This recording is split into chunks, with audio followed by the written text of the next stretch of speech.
أعوذ بالله من الشيطان الرجيم. بسم الله الرحمن الرحيم. الحمد لله رب العالمين، والصلاة والسلام على أشرف الأنبياء والمرسلين سيدنا محمد وآله وصحبه ومن تبعهم بإحسان إلى يوم الدين. ثم أما بعد. bandiraɓe tedduɓe heeɗiɓe eɗen janga hidayatul rawi li sharhi manzumati shabrawi safha hono foti safha 19 ɗerewol 19 eywa jokku. walam yazkur o wi muallifu o haalani rahimahullahu yalla yurmomo o haalani nakirata wal ma'rifa ko mabahis o haalani ɗum e nder deftere makko he o addani nakira e ma'rifa. walal majzumati o haalani majzumati lindiraji l awwalaini nakira e ma'rifa naati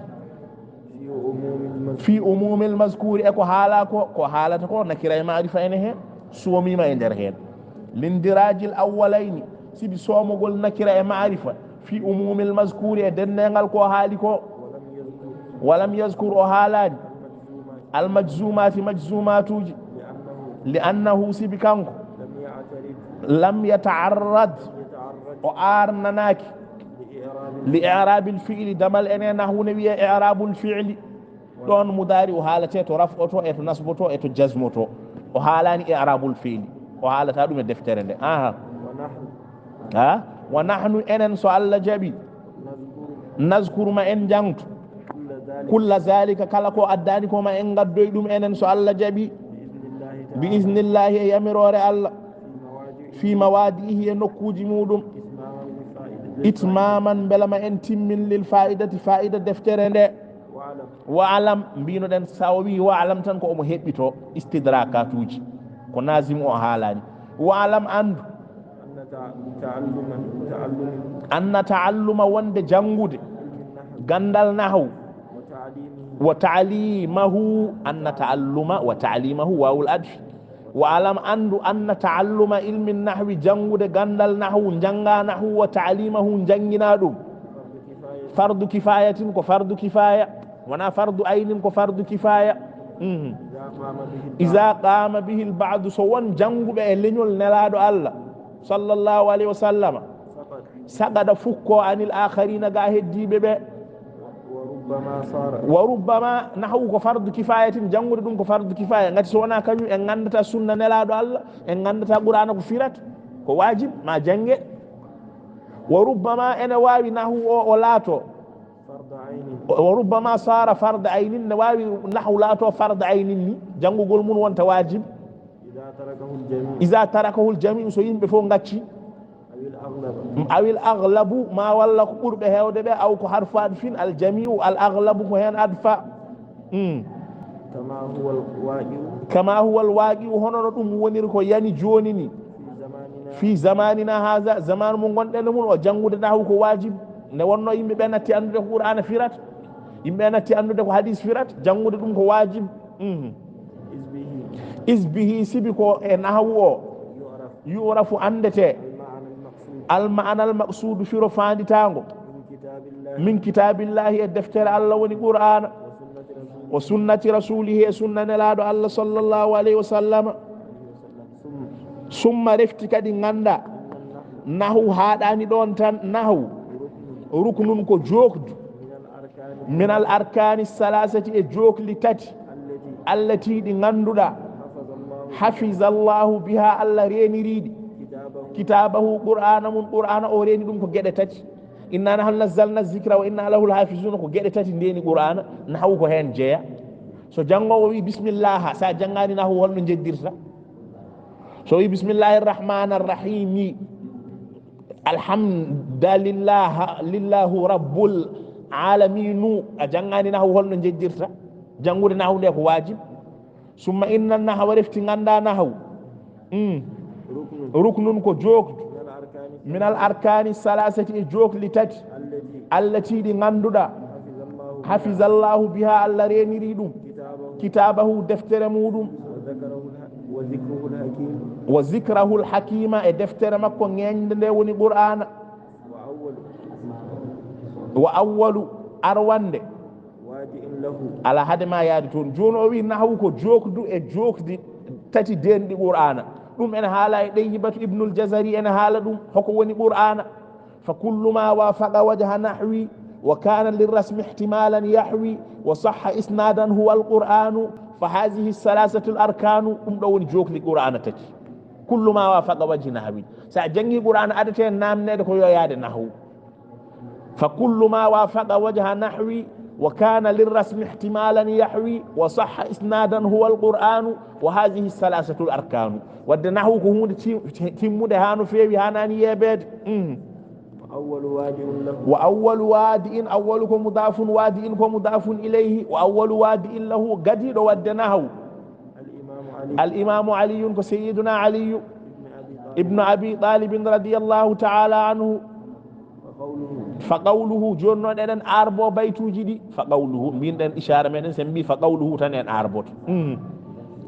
يا طالب النحو يا اهلن اربورته يا كو حرف نداء طالب او كو منادن منصوب كو نسباد يا طالب النحو النحو او كو مضاف اليه وخذ كو هولدوم فيل أمر خذ كفيل أمر نانغ فاعل خذ أو كفاعل مودم ضمير مستتر كضمير شودي خذ أنت ضمير مبني على السكون في محل رفع جار ومجرور ها جار ومن ديودا وخذ فيل أمر وفاعل مني أستغفر الله أي هدي مني أو جار ومجرور متعلق جار ومجرور فيافو ما دنيتو يويتي يويتي كو خذها وقواعده خذ مني قواعده اون هولنو اربورته قواعده هو مفعول به خذ مني نانغو قواعده دوستده والهاء هو مضاف اليه ومضاف اليه منظومة خذ مني قواعده منظومة اون هولنو اربورته كو حال من القواعد خذ مني قواعده حال كونها منظومة ان يبا جملة منظومة ان يبا جملة او كو نعت ونند منظومة او من احسن الجمل او جار يا مجرور ان هولنو اربورته نعت ثاني كو نعت ديلابو وأحسن مضاف إلى لافا والجمل جمل مضاف إليه أنا لافا يمودم وجملة خذ جون محل الجملة جملة نجوا محل إعراب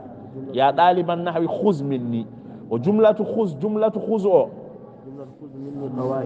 جملة خذ مني قواعده هاي تويوتو حالمكو هادي واقعة كوكو يعني في جواب النداء جملة جواب النداء ويته لا محل لها من الإعراب جملة جواب النداء على محل يدم العرب بإعراب ثم قال رفت جم دفتر النبي رحمه الله تعالى في ضمن 50 بيتا لا تزيد سوى بيت به قد سألت العفو عن زللي في ضمن 50 بيتا لا تزيد سوى بيت به قد سألت العفو عن زللي في ضمن 50 بيتا لا تزيد سوى بيت به قد سألت العفو عن زللي في ضمن كالم منه وفوق اندر 50 بيتا بيتوجي شبان دي جوي لا تزيد دي بيداكي سوى بيت سنا جيمول غوتول نغاينو مي شبان دي جوي ندي بيدومي ngol don qad sa'altu bihi mi nyagori ma ngol don al afwa yalla yafomi an zalali ga pergitandam o beydi jimol gotol o yafi o dabbi yalla yafomo yo ma o wi ton ya rabbi afwan anil janil musii faqad baqat alayhi bidahu sahli wal jabali ngol do watta taban joy go ko jiyaado Allah moƴƴo hano fewi ko arif billahi ko sufiyanke mawdo o jogi diwan o mo manta nelaado Allah sallallahu alaihi wasallam kanko Abdallah Shabrawi يعني eden charhina bidan yaani ko seden charhina jimol makko ngol yaani o faanditi annal manzumata wonde yimre makko nde kullaha kayre fof mahsuratun koko suri fi 50 baytan baytuji 75 wala tazidu di baydaki ala zalika e dow ɗum ɗon nden ɗon limore illa baytan wahidan sana jimol gotol adafahu lmuallif watti hen ngol ɗon jimol gotol fi akhiriha to wattande yimre to liyas'ala allaha beela maw ñaago allah subhanahu mo senare wodani mo ta'ala allah towɗo almaghfirata yafuya warrahmata e yurmede wadde fa majmu'u nazmi dennegal yimre nde wahidun wa khamsuna baytan ko capan joyi go o jimol wa qassamaha o fecci ɗum ila 5 abwabin damude joyi wa muqaddimatine gardindi wa tartibuha deggodiral muɗum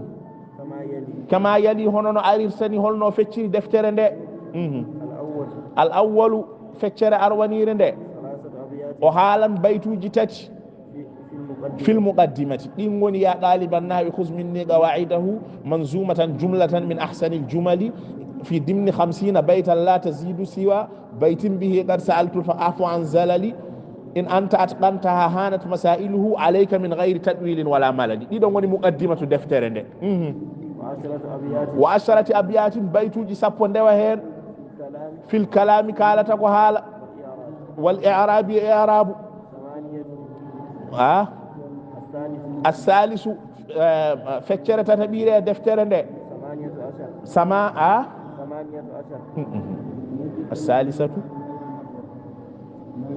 18 بيتا بيت جسبوي جاتت في المرفوعات موهال مرفوعات دي عند بيت جسبوي جاتت فكرة نايبيرة ده 14 بيتا سبوي ناي جمول في المنصوبات منصوبات batto feccere joye ɓiire nde baytuji joyi fil mahfudati woni majruratu baytuji joyi battowel jeegom jimol gotol fi du'a e du'ade bi husnil khatimati battane moƴƴo wa alam mbiɗen kala ne mbiɗen wa alam ko wonko jiɗɗen ɓeydude e haala makko ka wa alam andu annal madbu'a ko tappa ko muula min nusakhil manzumati deftere nde ɓe muuli ƴiyal ngal kono sharha ala hen ko muula e ƴiye ɗe sagada min ha aɗa wawi tawde ƴiye ɗe wonko fukki hen jimol gotol ne manque bay ɗaɓaji goɗɗi fin nawasikhi to nawasikhuji to jimol gotol ne yani fi nawasikhi kana to nawasikhuji kana to wa huwa qawluhu hol jimol jangol walaysa yabrahu aw yanfaku mujtahidan tallahi tafta'u fi dhikrahu fi shughuli golɗo jimol arane defte muulade de wa bi isqadihi so ngol ɗon jimol yani ko heddo ko laato 50 baytan kanko wona ɗum o wi o wi ko capanɗe joyi omo ɓeyda hen go'o ngol ɗon so iwi kay hiɓɓani wannazimu nazim o qad sarraha o laɓɓini wonde dennegal yimre nde wahidun wa 50 baytan ko baytuji capanɗe joyi go'o fala budda wadde jasre ala daɗorgal ala min idafati e wattude ngol ɗon jimol ma watte e defte muulade ɗe wa hunaka ikhtilafun nuskhaji deftere nde ene luuri wa hunaka ikhtilafun luurodiral ene woodi yasiratun luural ngal mawnani ha no feewi hakkunde nuskhaji illa annaha sanatan kanji fof la tuassiru battinta fil ma'ana e firongo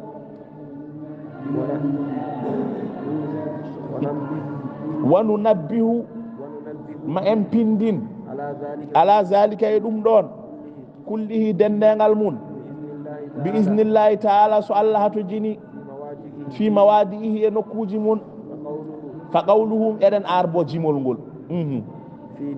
fi dimni ko wi fi dimni ko jarun wa majrurun mutaalliqun yowiti bi qawlihi koye konngol makko fil bayti sabiqi e jimol gadingol ngol manzumatan ene yuɓɓa holno yuɓɓa fi dimni jaare majrur kala nde are ɗemgal arabe ɓe ƴeewata to yowiti sa wi fiddari omo e nder galle omo e nder galle holto omo e nder galle o yowiti mbiya jaalisun omo jooɗi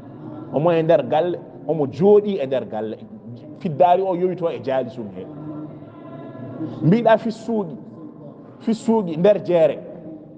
jeere o holto yowiti mbiya qa'imun ko dariɗo fissuuɗi kala nde jiiɗa jaaru e majrur ɗemgal arabeɓe a ƴeewan to jaaru e majrur o yowiti to firo makko feeñata to fi dimni ko jaaru e majrur holto yowiti manzuma tan ene yuɓɓa fi dimni 50 baytan wa huwa mudafun dimni o ko mudafu 50 mudafun ilayhi majrurun bil ya'i ko mulhaqun bi ndo ko jammu muzakkarin salimun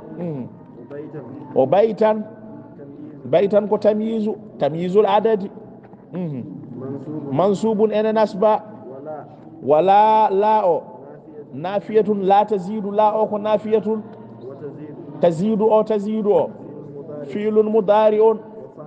wa fa'ilu tazidu o mustatirun koko suudi taqdiruhu hiya la tazidu ay hiya hiya o ruttoto ala al manzumati koye manzuma o wal jumlatu jumla o na'atun ko na'atu li baytan 50 baytun la tazidu jumla khabariya so ari taggal nakira mbiɗen wonata ko na'atu ay ghayra za'idatin ɓeydotako wa siwa ko adatu istisna in wiyete wa baytin mudafun ilayhi en jangi ɗum e ajurrumiya wa bihi o alba'u harfere nde bima'ana fihi ay fi zalika albayti e ngol ɗon jimol wa qad harfu tahqiqin ko noon arborte wa sa'altu ko fi'lun wa fa'ilun wal afwa o maf'ulun bihi sa'altu al afwa o ko maf'ulun bihi wa anzala li ko jaru e majrur muta'alli afwa anzala li bakkatujam yaafogol ga bakkatujam anzala li o yowiti koye afwa he wa zalali o mudafun ko laafaɗo zalali pergitanɗe am ya ene hen ya ul mutakallimi o mudafun ilayhi koko laafa hen summa qala refti o wi rahimahullahu ta'ala e wa darsu men haɗa ɗon hande duttode a gadde ƴiyal ngal ɓamen baytuji tati caggal to kuño ɗon baytuji tati ɗi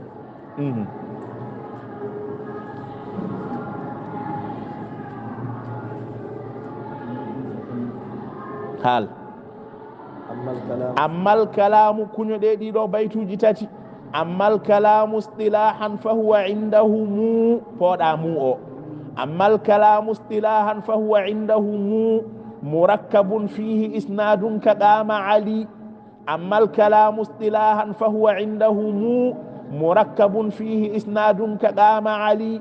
ammal kalamu istilahan fa huwa indahu mu murakkabun fihi isnadun ka qama ali والاسم والفعل ثم الحرف جملتها أجزاؤه فهو عنها غير منتقل والاسم والفعل ثم الحرف جملتها أجزاؤه فهو عنها غير منتقل والاسم والفعل ثم الحرف جملتها أجزاؤه فهو عنها غير منتقل فالاسم يعرف بالتنوين ثم بأل والجر أو بحروف الجر كالرجل فالاسم يعرف بالتنوين ثم بأل والجر أو بحروف الجر كالرجل فالاسم يعرف بالتنوين ثم بأل والجر أو بحروف الجر كالرجل كن يدين نوم بيتوجي وصلى الله وسلم وبارك على سيدنا محمد وآله وصحبه أجمعين.